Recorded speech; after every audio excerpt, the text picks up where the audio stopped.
All right, guys. So Caitlin Clark and Iowa lose to South Carolina, a much more superior team. And by the way, guys, if you did not go with South Carolina on any of your betting any of your betting odds, if you didn't go with South Carolina, if you didn't try to cover the spread with them, you're an idiot. South Carolina was literally free money to win this game. They were more superior. They were going into this game way more superior. There's a reason why, for the most there's a reason why, ladies and gentlemen, why South Carolina was 37-0 prior to this game. They were bigger, they were more athletic, and they had a much deeper bench. The biggest difference from last year to this year was that they had more spot-up shooters. They had more spot-up shooters. Again, they have guards that can create their own shots. They have guards that, for the most part, that really can handle the ball extremely well. And again, they've always had bigs. But I think the biggest issue with South Carolina last year in this tournament was not being as proficient from the three-point line compared to we've seen the year prior. This year, not only are they pretty solid from the three-point line, but they're a lot deeper when it comes to their bench. They had 37 points in this bench. Their bench, South Carolina's entire bench had 37 points. Iowa had 0. And listen, when you're shooting 39% from the field goal, three-point was like, I think 36, 37%, which is kind of a little bit average. But when you're not really shooting as proficiently on the offensive end, you're going to get absolutely destroyed by South Carolina's forwards because they're bigger, they're more physical than you. And again, you're going against a 6'7" female and a 6'4" female prior to other guards, including their bench, which is way more athletic than Iowa's guards. That was just going to go up there and they're more physical. South Carolina was just a more superior team. I thought one of the things about too was, one of the things that I really, really liked about was their head coach making adjustments, right? As soon as Caitlin Clark went off 18 points in the first quarter, she decided to put one of the best defenders, which is Raven, right on Caitlin Clark. And Raven did a really, really good job of really kind of shadowing Caitlin a little bit, fighting through screens, and really using her wingspan, using that long-ass wingspan she has to kind of really go out there and affect the shots. Because Caitlin was taking some shots. She was taking some nasty shots. And she was not as proficient from the three-point line, including like from the three-point line, whether it was at the wing, whether it was at the baseline, whether that was at the perimeter or top of the key. She was just not as proficient with Raven on her. And again, they did some switching. They set up a few traps, not like how Connecticut was really using, but you can tell for the most part that they really kind of found that key ingredient by getting Raven right on Caitlin Clark, and that really made the job a lot easier because they didn't really have to use traps. They didn't really have to, they didn't have to do any of that because of how good she actually was as a key defender. Now, South Carolina did a much better job fighting through screens in this game than UConn and LSU did. They did a much better job fighting through screens in this game. Again, I think that's because a lot of their guards, a lot of their perimeter defenders were simply just more athletic and simply just more physical, willing to fight through the nasty screens. So I definitely felt like that had a huge, key, a key to do everything. But ultimately, guys, the two things that I thought helped won them this game, because if Caitlin Clark, she could have shot from 50% she could have shot 50% throughout the game, they still would have lost. She would have need to score at least 60% of her field goals in order for them to win this game. Now, the reason why I say that is because South Carolina simply they were just deeper. They were way deeper than Iowa. Again, 0 points from your bench. Can anybody name me a game where a team has 0 points coming off the bench? South Carolina was just, again, guys, they had a chick in Johnson, Tessa Johnson, true freshman, had 19 points, and she was extremely efficient from three. She made huge key shots. And then, of course, when none of these girls can score, and again, Caitlin Clark, she was excellent in the first quarter, and then the second, third, and fourth, she shot less than 40%.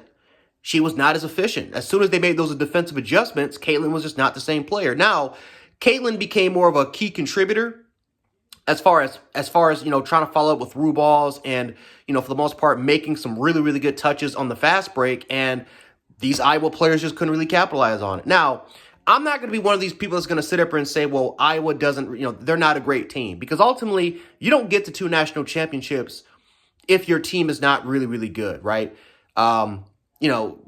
even the UConn game, right? Iowa had a lot more players that were able to step up into the plate and win. And plus Iowa beat South Carolina last year with I think around 80 to 90% of these 90% of these players. So I'm not going to sit up here and say that Caitlin Clark doesn't have any help, but can we sit up here and say that? But can we sit up here and say that South Carolina was the more superior team? Absolutely, it was. They were the more superior team. So I mean, they're undefeated for a reason. And again, South Carolina could have won 80-0 if it wasn't because, if Caitlin Clark, if she wasn't in college, they would be 80-0. Like, Caitlin Clark is that chick, right? She's one of the best ball handlers. She's one of the best ball handlers. She's one of the best passers in the game. And she's one of the best shooters, right? She is a volume scorer, right? She's a volume scorer, right? She's like, Jalen Brunson. I actually really I don't really compare her game to Steph Curry. I compare her game to Jalen Brunson. She reminds me a little bit more of a Jalen Brunson or a Damian Lillard type. She's a volume scorer that can be effective, that can be effective from everywhere. Now, there's going to be criticism that she can't take any mid-range shots, even though, again, when you take a look at her mid-range game, she's one of the best mid-range scorers in women's basketball right now. But I did not like her shot selection in the second half. It felt like it was desperation and felt like these 3-point chances needed to happen in order for them to kind of keep up, because you can sense where you can sense the direction of the game. You can sense it, right? Iowa just kept getting out-rebounded, out-muscled. They were just getting out physical. Like, it wasn't even a competition when it comes to boxing, when it comes to fighting inside of the paint. It was over before the freaking thing started. Iowa had to be efficient scoring wise in order for them to have a chance to win, and they just weren't doing it, right? Caitlin Clark, let's be honest, she did not have a good shooting day. You can't go 10 for 28 and expecting to win. Now, like I said earlier, even if she would have shot 50% from three, 50% from the field today, they still would have lost. So this is where the other part was, the other teammates, you have to step up. Stokes, you got to do a much better job of finishing around the rim, especially when Caitlin Clark and others are giving you great opportunities. You got to figure out a way how to finish it. Martin did not. Let's be honest. Martin, who's been key for Iowa, she's been the second best key impactful player for that team, and she did not have a good game today. Besides that, though, the rest of these chicks, they don't have size. They didn't shoot that well from three, and their bench showed zero depth today. Zero depth today. And again, this is a solid, for the most part, this has been a bench that has come in and won these sort of games. But zero depth today against South Carolina. But let's give a lot of credit to South Carolina. Let's give a lot of credit to these women, including their coach. Did a tremendous job. I loved her post-game speech when she gave credit to Caitlin Clark as one of the chicks, as one of those girls that has really elevated the game.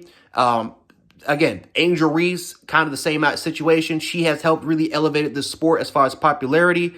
And unfortunately, this game is going to be tainted by a lot of racial bias, a lot of hatred. Unfortunately, it's just one of those situations, guys, where it's where politics are involved in this game. It shouldn't be, because at the end of the day, this is women's basketball. These are just women out there just trying to go out there and compete at the highest level. But unfortunately, you have a bunch of haters, especially when it comes to WNBA players, that really want to go ahead and hate on these women like Caitlin Clark and Angel Reese, because they never could really elevate the game like these two women have elevated the game as far as popularity-wise. So, but Caitlin Clark, you're one of the GOATs, one of the greatest of all time. Just couldn't get the ring, unfortunately. But South Carolina deserves a lot of credit. They were the more superior team and absolutely deserved to finish this season off undefeated 38-0.